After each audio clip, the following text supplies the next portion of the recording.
Selamat berjumpa kembali bersama dengan kami. Kali ini kita akan belajar pendidikan agama Katolik dan budi pekerti. Nah, kita akan membahas belajar bersama untuk siswa-siswi kelas 11.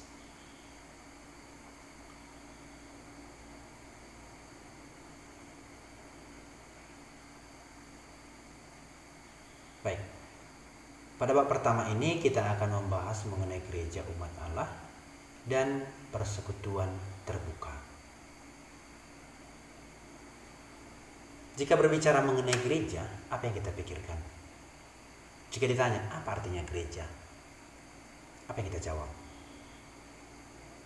Mungkin bangunan gereja ya, bangunan gereja. Nah, untuk itu, mari kita akan membahas bersama mengenai gereja sebagai umat Allah dan persekutuan. Untuk itu kita melihat dulu tujuan pembelajaran kita. Yang pertama, menyebutkan kitab suci yang menjadi dasar pengertian gereja sebagai umat Allah. Yang kedua, menjelaskan arti gereja sebagai umat Allah dan konsekuensinya bagi hierarki dan awam jika sebagai gereja umat Allah. Menyebutkan contoh-contoh kegiatan yang dilakukan di dalam lingkungan ataupun paroki ataupun keluarga ataupun dalam kelompok kita dalam rangka hidup gereja. Menjelaskan ciri-ciri yang perlu dikembangkan dalam gereja sebagai persekutuan berdasarkan pesan kitab suci. Menjelaskan keanggotaan gereja, peran dan fungsinya. Menjelaskan bentuk perwujudan gereja sebagai persekutuan yang terbuka. Baik anak-anak, untuk itu mari kita membahas bersama, dan sebelum itu kita awali dengan doa. Mari kita berdoa bersama dalam nama Bapa, Putra dan Roh Kudus. Amin. Ya Tuhan, kami bersyukur kepadamu atas rahmat dan kasih yang senantiasa Engkau berikan kepada kami. Lewat gerejamu, kami dipersatukan dalam cinta kasih yang sejati. Ajarilah kami ya Tuhan untuk saling menghargai satu sama lain, mampu menerima setiap perbedaan yang ada. Inilah doa kami yang kami sampaikan kepadamu demi Kristus Tuhan dan penyelamat kami. Amin. Baik, mari kita bahas bersama, mari kita pelajari bersama pelajaran pendidikan agama Katolik bab 1. Ada yang masih ingat tadi apa judulnya? Ada? Baik, kita masuk bab pertama. Ini akan kita bahas menjadi dua bagian. Yang pertama itu gereja sebagai umat Allah.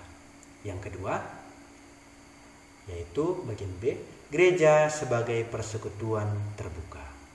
Gereja sebagai umat Allah ini di dalamnya nanti kita akan membahas beberapa hal. Yang pertama, memahami arti makna gereja. Yang kedua, kitab suci dan ajaran gereja. Dan di dalamnya juga pemahaman gereja sebagai umat Allah dalam kitab suci dan ajaran gereja. Konsili Vatikan kedua. Bagian B, gereja sebagai persekutuan terbuka. Juga kita akan membahas dua bagian. Yaitu yang pertama, gereja sebagai Konsili Vatikan kedua. Dan yang kedua, kita akan diajak untuk merefleksikan dan membuat sebuah aksi. Nah, baik, kita akan masuk ke bagian yang pertama. Tetapi bagian gereja ini kita akan membahas terlebih dahulu arti kata gereja. Kata gereja yang berasal dari kata igreja dibawa ke Indonesia oleh seorang misionaris Portugis. Kata tersebut adalah ejaan Portugis untuk kata Latin, yaitu ecclesia, yang ternyata berasal dari bahasa Yunani, ecclesia. Kata Yunani itu sebetulnya berarti kumpulan atau pertemuan rapat. Namun, gereja atau eklesia bukanlah sembarang kumpulan, melainkan kelompok orang yang sangat khusus. Untuk menonjolkan kekhususan itu, dipakailah kata asing ini. Kadang diterjemahkan menjadi kata jemaat ataupun umat. Memang itu tepat. Tetapi perlu diingat bahwa jemaat itu sangat istimewa. Maka barangkali lebih baik memakai kata gereja, yakni eklesia. Kata Yunani itu berasal dari kata yang berarti memanggil. Gereja adalah umat yang dipanggil Tuhan. Itulah arti gereja sesungguhnya. Jadi gereja bukan hanya bangunannya saja, tetapi umat yang dipanggil oleh Tuhan. Baik, kita lanjutkan. Arti gereja sebagai umat Allah. Kita akan membahasnya. Gereja adalah tempat tinggal Allah. Tempat Allah itu bisa berupa gedung, rumah, kemah, dan bisa berupa umat Allah atau institusi. Bukan hanya gedung saja, bukan hanya rumah saja, tetapi umat Allah atau institusi. Pertama, gereja sebagai gedung. Itu huruf G katanya biasanya. Nanti akan kita buat catatan kakinya. Ini dia contohnya. Ini bangunan gereja. Ini juga disebut gereja. Bukan hanya itu, bukan hanya gedungnya saja. Yang kedua kita lihat, gereja sebagai umat Allah. Katanya dalam kurung itu sering disebut dengan G besar. Nah, ini dia. Perkumpulan ini, persekutuan ini juga adalah gereja. Bukan hanya bangunan tadi, tetapi kelompok ini juga persekutuan. Secara gereja sebagai gedung. Mengapa disebut gedung itu juga gereja? Mari kita melihat. Kemah suci itu merupakan tempat kudus.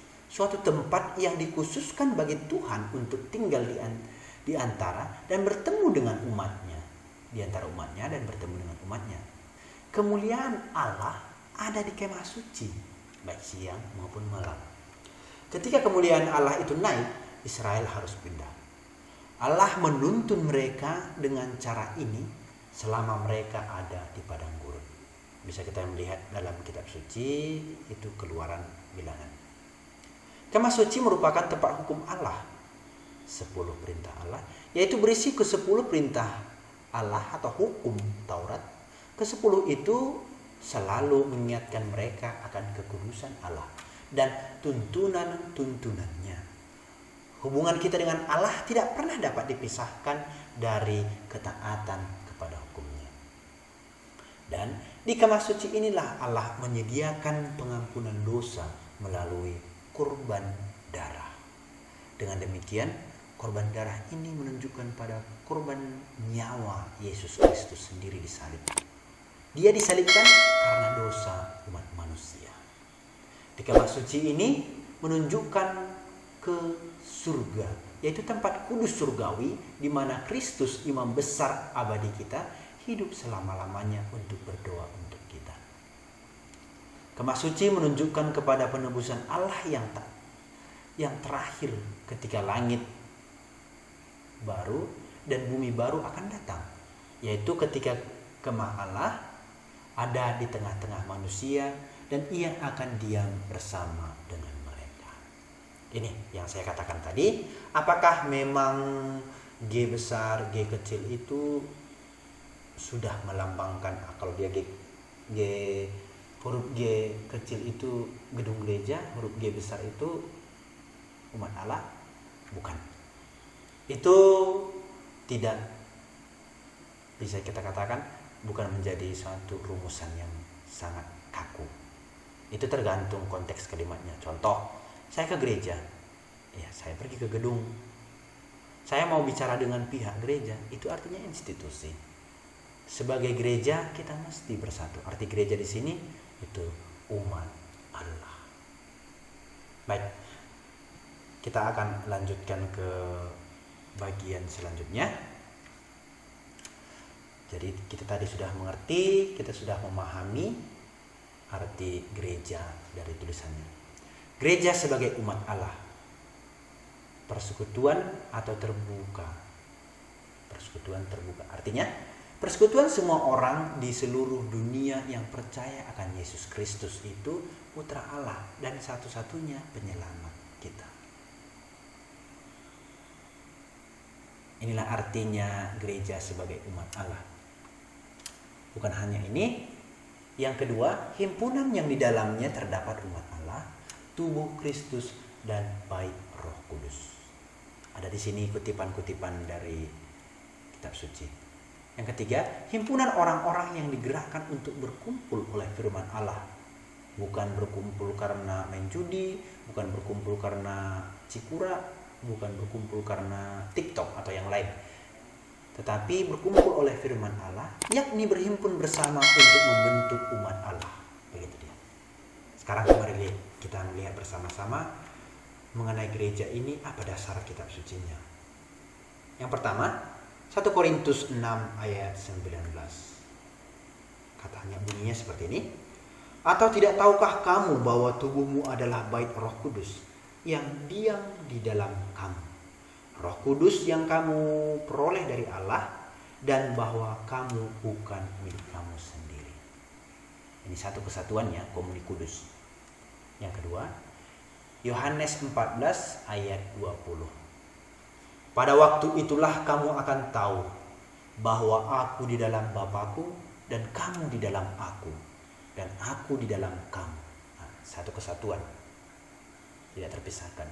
Yohanes 15 ayat 4. Tinggallah di dalam aku dan aku di dalam kamu.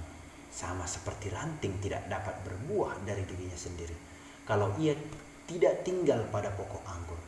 Demikian juga kamu tidak berbuah jika kamu tidak tinggal di dalam aku. Ini dia persekutuannya. Matius 18 ayat 20.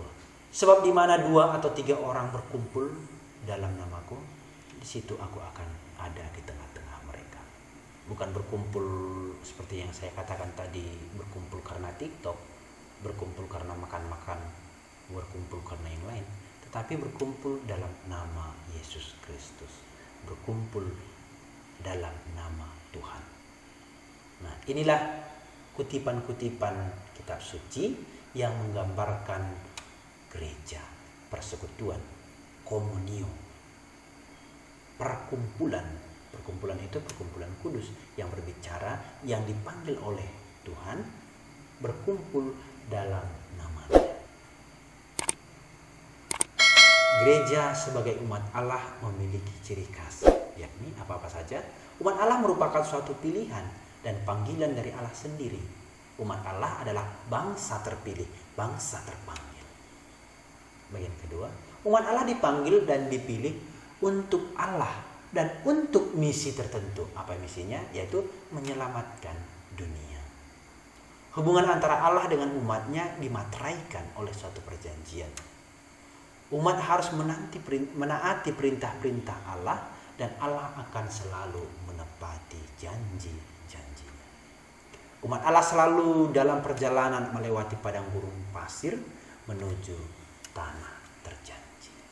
Inilah suatu ciri khas gereja sebagai umat Allah. Jadi kita melihat konsekuensi dari gereja yang mengumat. Gereja yang bersatu dengan umat, apa konsekuensinya? Nanti ada 2. Yang pertama, konsekuensi bagi pemimpin gereja. Hierarki para pastor, uskup, paus. Itulah hierarki ya. Menyadari fungsinya sebagai pemimpin, sebagai pelayan. Pimpinan bukan di atas umat, tetapi berada di tengah-tengah umat. Harus peka untuk melihat dan mendengarkan karisma dan karunia-karunia yang tumbuh di kalangan umat. Nah, ini dia.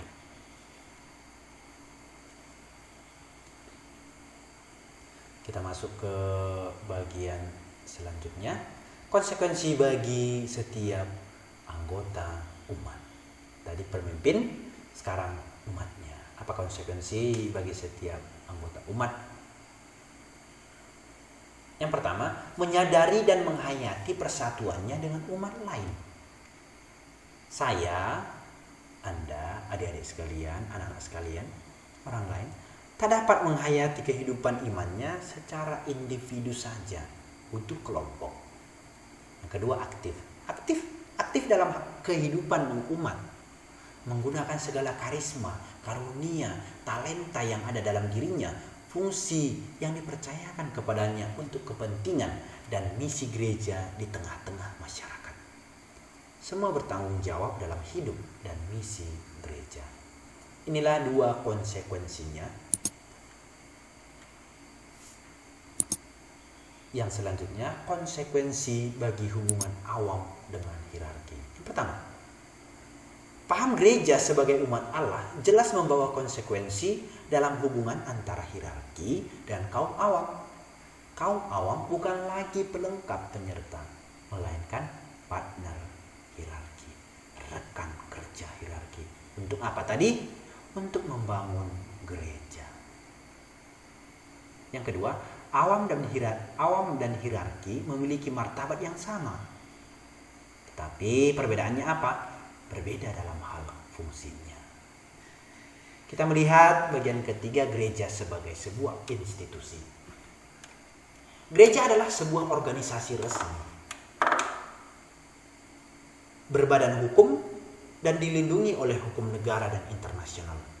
Gereja adalah organisasi dari Allah sendiri, sekalipun merupakan sebuah warisan budaya dan peradaban manusia.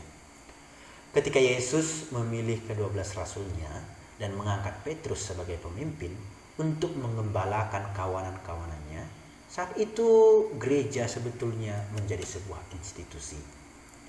Institusi gereja adalah hierarki dari paus, para uskup, imam, diakon.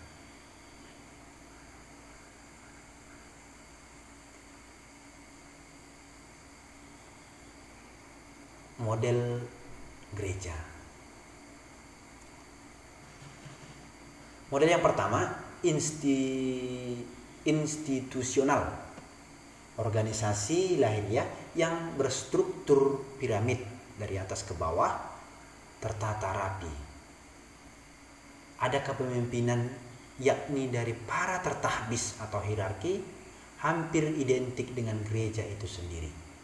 Suatu institusi, apalagi institusi besar seperti gereja Katolik, tentu membutuhkan kepemimpinan yang sangat kuat.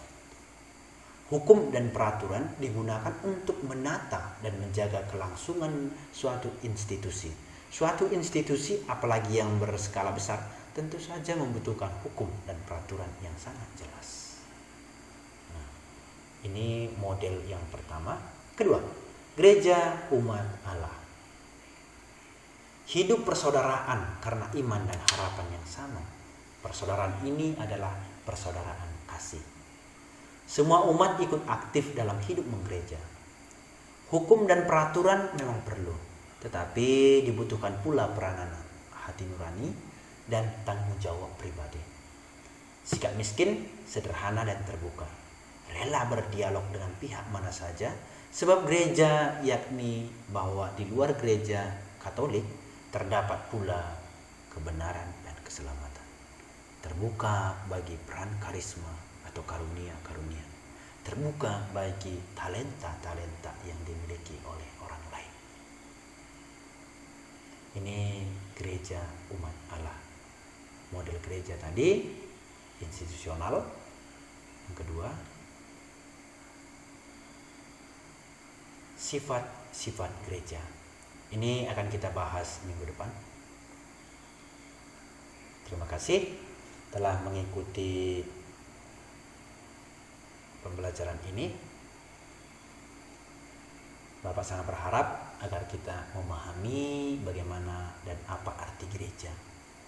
Bukan hanya sebagai gedung, tetapi lebih intinya adalah sebagai umat Allah. Persekutuan yang dipanggil, umat yang dipanggil oleh Allah, umat yang dipanggil oleh Kristus. Perkumpulan berlandaskan persaudaraan kasih. Untuk itu mari kita tutup pertemuan kita ini, dan selama kita akan berjumpa di sesi selanjutnya, pertemuan selanjutnya. Sekarang mari kita berdoa. Dalam nama Bapa dan Putra dan Roh Kudus. Amin. Ya Tuhan, kami bersyukur atas rahmat yang Engkau berikan kepada kami lewat cara hidup-Mu yang kami dengar melalui sabda-Mu. Betapa penting membuka diri kepada orang lain. Ajarilah kami ya Tuhan dalam setiap pembelajaran kami sepanjang hari. Inilah doa kami yang kami sampaikan kepadamu dengan perantaraan Kristus, Tuhan dan Juru Selamat